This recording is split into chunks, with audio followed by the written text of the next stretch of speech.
Hello there, my name is Victor Ogunyika, and you're welcome to the midweek edition of Today in the News, and of course all of those newspapers across the Federation, and looking at the major headlines everywhere.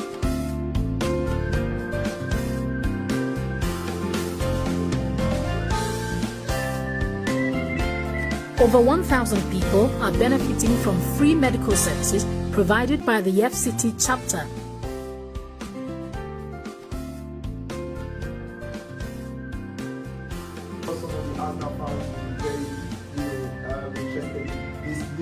Arsenal Spurs Club transfer record signed Pep.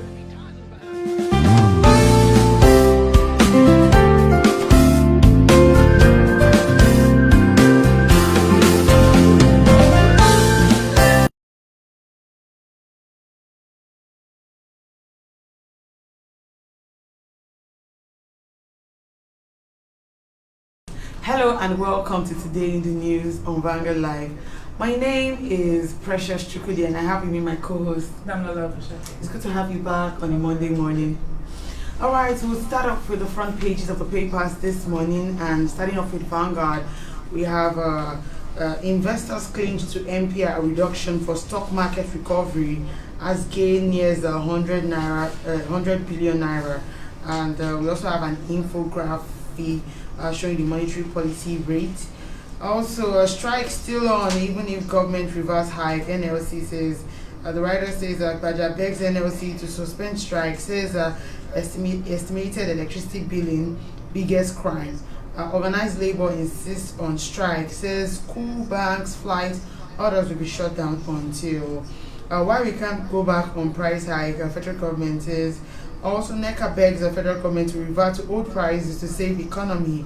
LCC warns against strike. On COVID-19 updates, we have Lagos records 24 new infections as confirmed cases rise to 58,324. You can see that story on page 27. And stories above, we have not yet Uhuru for Nigeria at 60, says Archbishop Martin. Nigeria can't be great without law, can report. You can see that story on page 7 and page 8. On page 10, Baptist Church protests killings of Christians in North. On page 8 and 14, again, Boko Haram terrorists attack Zulum's convoy as APC governors ask federal government to support security agencies. Stories beneath, we have Sarah to Buhari, prosecute high-profile corruption cases. You can see that story on page 11. And on the ONDO DECIDES 2020, Mimiko Akeredolu fights dirty. Your administration is anti-people. A disappointment, Mimiko says. And nothing more anti-people than your sack of 10,000 workers, says Akeredolu. And away from the Vanguard, move straight to the Punch newspaper. And on the front page of Punch, we have a Buhari submits PIB, there's a Petroleum Industry Bill to National Assembly, scraps NNPC, PPPRA in new bill. And the writer says proposed law creates Nigeria a National Petroleum Company Limited to replace NNPC. Finance Petroleum Minister to determine assets, liabilities to be inherited by new firm. You can see these on page 2. And moving on to the stories below, on page 41, we have Yoruba others have right to demand independence, and that's coming from Akintoye. On page 10, we have Omeshi Wike exchange words as the Supreme Court Justice barrier. 3 Lagos corps returning from Edo election die in crash. You can see that on pages 4 and 5. Police arrest them on cultists during mourning of dead colleague. Also, again, Boko Haram attacks Zulum's convoy and soldier injured. You can see that on page 40. On page 18, we have Akeredolu Mimiko campaign clash over performance. And on the stories above, uncertainty over strike as Labour federal government hold marathon meeting. You can see that on page 2. And lastly, on the front page of Punch newspaper, on page 18, we have a PDP 2019 presidential review panel consults OBJ, IBB, and MARC. And from the front page of Punch, we move straight to the Nation. On the Nation newspaper, we have federal government shifts ground in bid to stop labor strike. The rider says electricity tariff for renegotiation. NLC TUC rethinks industrial action. Stories above how Nigeria can avoid breakup by Osibajo. You can see that story on page 7, and on page 5, 250 million votes gives Lekon BB Naija victory. Housemates grab 30 million naira. Also, CBN rates court triggers rush for equity. You can see that story on page 17 and 24. Also, Nigeria may drop as forex reserve drops by 47.3 billion US dollars. And away from the Nation, we move straight to the Tuesday newspaper. And on the front page of this day, we have a strike averted as federal government labor reach compromise on palliative, suspend electricity tariffs increase. And of course, we have a letterman crack on our wall, Shivajo Old Nigeria. You can see that on page 7. And on page 6, we have Akeredolu Mimiko clash over alleged poor performance in office. And lastly, on the front page of this day, we have a stock market gains 350 billion naira on interest rate cuts. Alright, that's all we can take on the front pages of the papers this morning. We're going on a short break. We'll be joined by our guest who is already in the studio. We'll be right back.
Alright, welcome back, and if you're just joining us, still today in the news on Vanguard Live.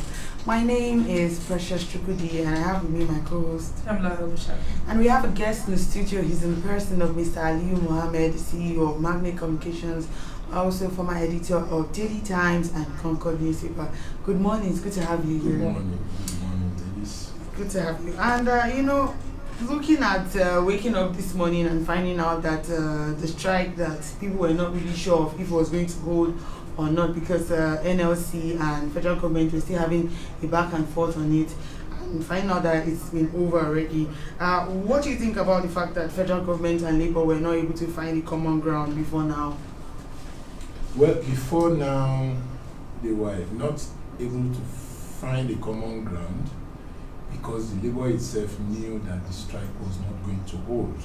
You know, this is not a new thing to us. We've had this kind of situations during the Adams Oshomole days as NLC presidents and some other past presidents of the NLC. They would, at various meetings, refuse to shift ground. And at the last minute, meetings we hold till about 4 a.m. And when you wake up to the news that the strike has been called off. I want to strongly advise the NLC to always be sure of its actions before mobilization. You see, like I said before I came on here, the NLC is fighting this struggle from the back. How? Fela said, now from back you, now from back. I remembered Fela this morning when I heard that the strike has been called off. The NLC has been there as a pressure group all this while. It is only a stupid person, a stupid Nigerian, that will not know that the price of fuel will go up when there was that deceitful reduction during the lockdown. I knew we were going to pay heavily for it because the government just seized the opportunity of the reduction then to deregulate the downstream sector of the petroleum industry that has been going through a lot of controversies over the years. It was an opportunity to deregulate, and I believe that the government was very smart in doing that, seizing that opportunity to deregulate, but the labor has not been too forthcoming. I expect that since then, even if they refuse to put pressure on government before then to set up or to approve private refineries, we are not saying that government should run refineries. No, because all the refineries that have been run by government in the past years have become a grand failure. None of the 3 refineries are working. So one would expect a wise government to license private refineries. That is the way to go. That is the way all countries of the world that are into oil production are going. Go to Dubai, go to Saudi Arabia, they have private refineries over there. Minimum production 10,000 barrels per day, maximum 20 to 25 barrels per day. So maintenance of those refineries are not expensive, unlike the giant ones that we have that produces 550, 600 barrels of that processes 600 barrels of crude oil per day, you know. And that is why we have problems with those refineries, because you need to raise billions of dollars to do turnaround maintenance almost every year. But with these modular refineries, you don't need much. And I think the equipment come with about 10 years guarantee. Just like you service a car, you do a quarterly or biannual servicing, and it is on. There was a bid round for private refineries in Nigeria. Till tomorrow, we don't know how it has ended. All we are seeing are refineries springing up between borders of Nigeria and other countries. And the crude oil being produced in Nigeria is paying the price for the refineries set up at the boundaries between Nigeria and 2 main countries in this part of Africa. Because all the crude oil being produced in Nigeria are being stolen and sold to those refineries, and they are producing and selling their products to other countries. And I even heard that they are importing into Nigeria. It is embarrassing. So what I expect the Labour to do is to be putting pressure on government and force government to approve private refineries, not only to approve them, apportion some barrels of crude oil to these refineries at reasonable rates, so that at the end of the day, the products that will come from these refineries will be cheaper, comparable to the ones that are being imported into the country. But Labour has not done that. They are just reactive to actions that had already been taken by the government, and the people are already trying to get acquainted with that situation. Okay. I wondered even if the strike that has just been postponed, if it had been called, I wonder if it would have been a success, because a lot of people are just coming out of the effects or struggling to come out of the effects of the lockdown that we had for over 6 months. All right, it was gathered that the reason why the federal government insisted on increasing fuel price and also electricity tariff is to avoid the incurring rot of lending institutions to which Nigeria is indebted to. Well, what are your thoughts on this? Well, that is one reason. But if you look at the process of paying, of subsidizing the importation of fuel, people who import lesser barrels of fuel and take much more money as subsidies. They said, the government said that process was fraught with a lot of fraud. Fraudulent people who import a particular amount of fuel increase the volume of fuel they imported in collusion with some staff in the energy sector and get a lot of money which is shared among those people in government. It is embarrassing that the government itself is telling us that I expect that they should be able to identify those who are guilty of those crimes and punish them accordingly. But again, I am not actually in support of payment of subsidy. What I support is establishment of refineries here. Why will an oil company, an oil producing country like Nigeria, not have a refinery, a functioning refinery? It is embarrassing.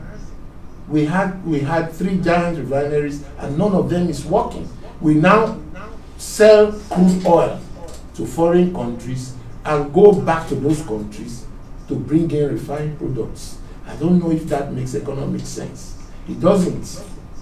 And so the best way to go, I insist, is to have our refineries. So would it reduce the increase in the fuel price if we have? It will, because there will be a level playing field. Mr. ABC own refineries and they have crude oil given supplied by the NNPC. I can decide to sell my products for 100 naira for the sake of selling out volumes. You understand? Mr. B can decide to sell for 120. Mr. C can decide to sell for 90 naira, because you have provided a level playing field for the operators to operate.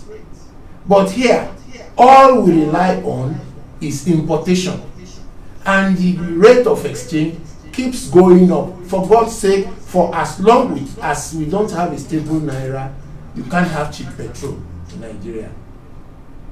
By October, I am sure that the price will go up, because the exchange rate is still up. It's rising every day. And so nobody will come in with fuel procured at a given exchange rate and you expect to have it cheap in Nigeria. The only way to get cheap fuel in Nigeria is to have private refineries. I know that government cannot set up refineries again. It cannot be run successfully. If it is done, it will be looted.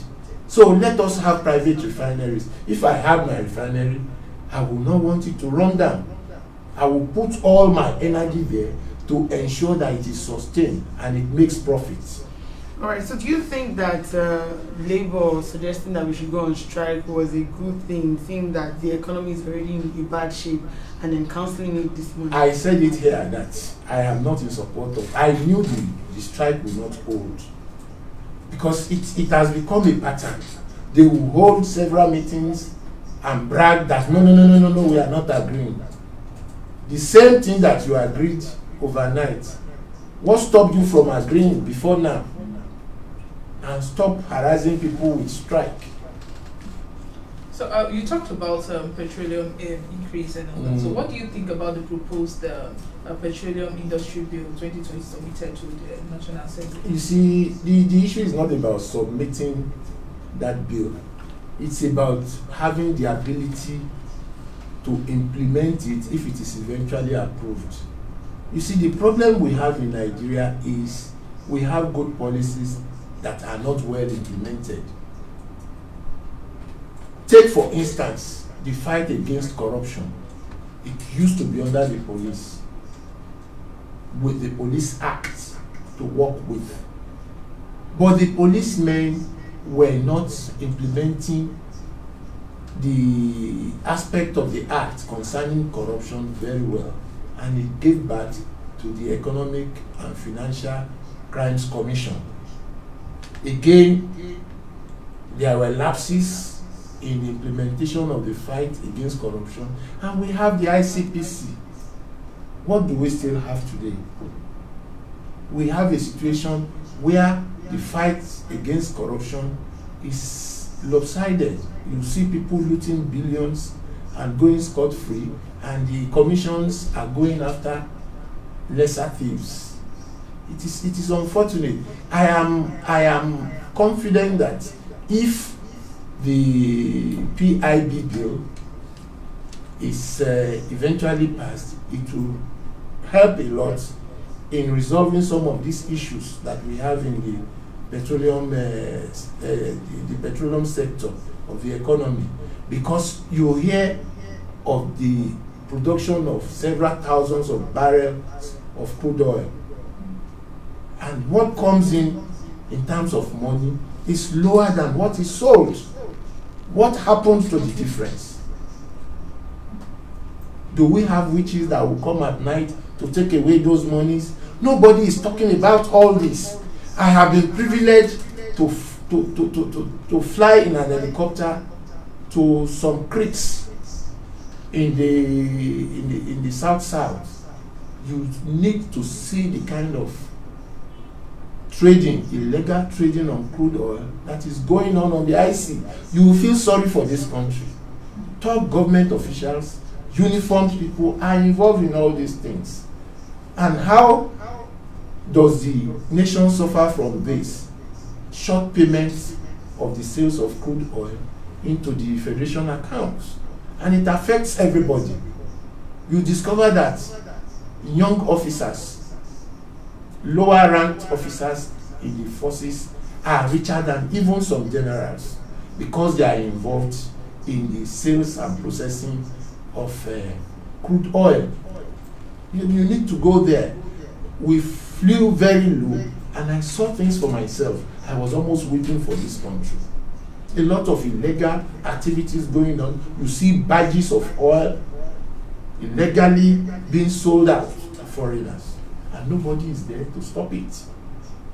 Let's move away from that and now talk about the Ondo election. Talking about Edo that has been completed, and now we are moving on to Ondo. Now, and it seems that the friendship of over 40 years of a former governor of Ondo State and recent governor, that's Akeredolu and Mimiko now, it's suddenly turned sour overnight. Considering that Mimiko offered the estranged deputy governor of the state a platform to contest for the governorship election. Now, Mimiko is, accusing, saying that Governor Akeredolu's government is the enemy of the people. It's an enemy of the people, and saying that it's anti-people and they should vote him out. Saying that people who actually, if they actually vote for Akeredolu, it means that they are sabotaging the future of their children. What do you think about this statement? Well, like it happened in Edo State, we have two friends now going to war. It is unfortunate, and it is sad that politics will divide friends, and they just suddenly forget the camaraderie that they have enjoyed for over 40 years, and they are now fighting because they want to win elections. It is unfortunate. I thought we've come to the end of this with the election that has been lost and won in Edo State, and now in Ondo State tension is building up. I will say it is normal when you have elections, but this is going to the extreme. I can only appeal to them. I'm not here to talk about whether Akeredolu is right in his accusations against Mimiko, or Mimiko is right in his accusation against Akeredolu. There should be peace. We should have. These are people that have traveled all over the world and have seen the way elections are conducted abroad. For God's sake, elections should not be war. They know that at the end of the day, they will still sit at a table and end all this. But in the process, a lot of people will have been hurt, a lot of lives will have gone. Why do you have to go through that whole hog? What happens if any of their relations is caught up in this war? But usually their relations are not usually involved. What you have are the children of the poor who are looking for cheap money to assist politicians in achieving their ambition. It is sad. I feel very sad when I read that this morning. Okay. So, on lingering violence, when the Governor Akeredolu was asked, He said, it's not unusual to witness anxiety and tension, days to the election, and Nigerians are actually finding these statements, insulting. Just what do you actually think about this? It's like it's making it anytime election is coming up, violence will I just said it that it has become a normal thing, but I see it as abnormal that when elections are coming, tensions are rising, and friends suddenly become their own enemies. It is not proper. These are people that have related so very well over the years, and suddenly within 3 months they are at war. It is not proper. Go to UK. When there is election, you see people go to work in the morning, but they close early, and they go to the polling booths to cast their votes. You don't see soldiers, you don't see special forces, you don't see DSS around the town. I believe we should grow to that level in Nigeria. I see it as something that is abnormal when elections are coming and tension will start rising. It is not proper. It doesn't show us as a country that we have really absorbed the nitty-gritty of democracy. We are still behaving as if this democracy that has taken us over 20 years is just a democracy of 1 year. It shouldn't be so. We should rise above petty politicking and politics with bitterness. Okay, so this Edo election was actually like it was between 2 horse races according to Nigerians, and the one in that's between PDP and APC. Now the one in Edo, it's with like 3 horse races. That's PDP, APC, and ZLP. How do you think this play? Do you think it also be as ZLP is involved because the deputy governor of Akeredolu left the party. He tried to get the governorship slot of PDP, he couldn't get it, and ZLP provided a platform for him. So it now makes them a camp of 3 instead of the 2 that we had in Edo State. And the deputy governor and the sitting governor have not been at best of times. They've been like it's been like they've been at war. So you have 2 opposing camps facing the sitting governor. That is why we have the 3 parties involved in this quote war that is timed election in Ondo State. We should allow peace to reign, for God's sake. Anybody's ambition should not cost the blood of any Nigerian. We should allow peace to reign. Foreigners, you know how foreigners focused on the Edo election. The US, the British government focused on Edo election and came out. They were so sure that there was going to be bloodshed, but unfortunately that was avoided, and we thank God for that. I pray and hope that there won't be bloodshed in Ondo State. All right, let's talk about the attack on Zulum. What exactly can you say about what happened to him on Saturday? I condemn what happened on Saturday, because if that man had not been taken to the venue of his function in that place, he would have been killed. He was supposed to do something in Baga. I think the opening of the IDP camp or something. He flew in an helicopter and got there. All right. We want to go on a very short break. When we come back, would you just continue from there? Okay.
Alright, welcome back. Okay, so you were still saying about what happened to Governor Zulum in. You're speaking about. Yes, Governor Zulum was supposed to be at an assignment in Baga. He flew there, and the convoy was going. From the report that I read, there was the firing of some shots from the police armor tank that was in the convoy, and it triggered off the fight. The shots from the insurgents. You see, if you look at that, I am feeling that there are some informants among those who were traveling. But why the shot? Why do you think there are some informants? Yes, why did the police, the police crew in that entourage fire that, whatever it was they fired from the armored tank?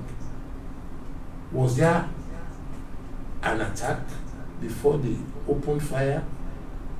From the report that I read, there was none. It was when they opened fire that the insurgents now attacked the convoy. To me, I might be wrong, that firing was like a signal. And the insurgents started firing, and they didn't stop. At the end of the day, we had so many lives lost.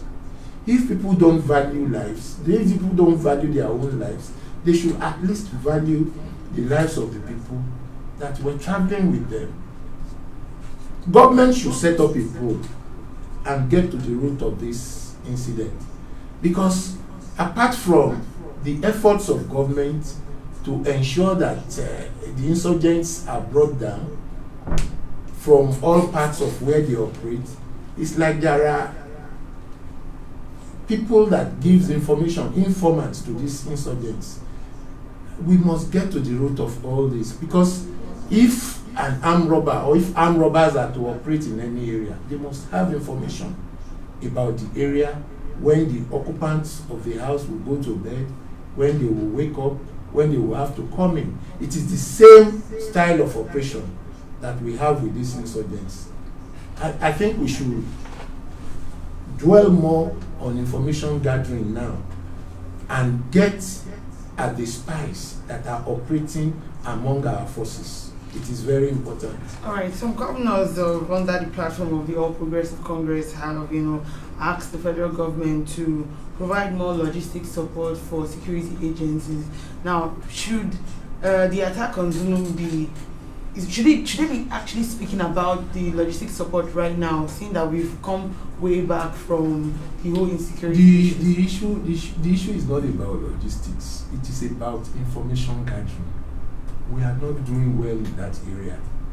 We are not doing very well. Before that convoy left, I know normally when a governor is traveling anywhere, you have an advance party. Was there an advance party? What was the feedback from the advance party? None. I know that so well that if a governor is going to any part of his state, there is usually an advance party. The advance party is to test the waters and know whether it is safe for the governor to take off and start coming. Was there an advance party? If there was none, that was a serious security lapse. Because that governor seemed to be working hard with the federal government to ensure that the end of terrorism in that region is near. And they are just after him to ensure that his good works does not materialize. That's the way I see it. We must check the spies among the security men. If you talk about logistics, maybe their tanks, they have all that. You can't operate with those tanks without good information gathering. You need it. That is why we must use quite educated people within the military to gather information and then operate very well with what they have. You don't just go to an area without having a prior information, knowing fully well that that area is prone to attack by insurgents. I ask again, was there an advance party before that convoy took off? Assuming the governor was in the convoy, what would have happened? There was no advance party. That is a serious, very serious security breach. Okay, so it's just a few days before the 60th independence anniversary of Nigeria, and I heard Catholic Archbishop of Lagos, Akeredolu, says that it's shameful that that after 60 years after gaining independence from British, Nigeria it's still yet to get its acts together. And we're still talking about security. Some Nigerians actually agree with the statement, while some are saying we still have time, to do this. What do you think about this? You see, I want to take you back to 1960. Our independence came too early. I keep saying that because this country was good from independence till the early 80s. From the early 80s, we started having problems. If you go to some other countries that were colonized, like South Africa, for instance, South Africa is like a foreign country. From there, you will see the hands of the British people, the British governors. Then you will see that they have thoroughly developed that country. But here we were in a rush for independence. The South got independence for what is it now? We had regional governments then. There was this sectional freedom then, and then Nigeria as a country became independent in 1960. We rushed that independence. We should have allowed the whites to be with us and govern us some more and further develop Nigeria. If you look at the pace of development in Nigeria, the western region has developed more than other parts of Nigeria. And it is just of recent that you have governments pumping money into the north for developmental purposes and the southeast for the same purposes. The internal government that we had under the late Chief Obafemi Awolowo relied so much on cocoa. We didn't have oil there, and they used the money from cocoa to develop the southwest. We had the first television in Africa from the southwest. We have the Cocoa House building, it's still standing there. We had free education. We had farm settlements all over the southwestern region. A part of the farm settlement in Ogun State is still there in a part of in other side of Ogun State. The residential apartments, 1-bedroom apartment that were given to workers there, they are still standing. No government has come back to improve on that. We have food shortage in Nigeria. Nobody is thinking of having farm settlements again. All those beautiful ideas have been abandoned, and we are just rigmaroling as a country. But we've been talking now, youths have been talking about, taking over, that it's time for youths to take over and they can. But do you actually think that they have the quality leadership needs to guide the country on the path of peaceful coexistence, economic and... The youth, we have some responsible youths. When Buhari said Nigerian youths are not serious, people abused him. Some of them that have been put in positions of authority, we all see, I don't want to mention names here, we all see what they are doing. Using presidential jets to go for wedding, using presidential jets to fly to different parts of Nigeria during the lockdown. You understand? All right, thank you so much, Mr. Ali Mohammed, CEO of Magnet Communications, as well as former editor of Daily Times and Concord newspaper. Thank you so much for joining us on the show. Remember that you can equally like, share, and subscribe on all our social media platforms showing on your screen, as well as you can find out up-to-date stories. You can go on our website www.vanguardngr.com. I remain Precious Chukudi, and I have with me my co-host Damnala Bushaki. Thank you for watching and have a lovely day.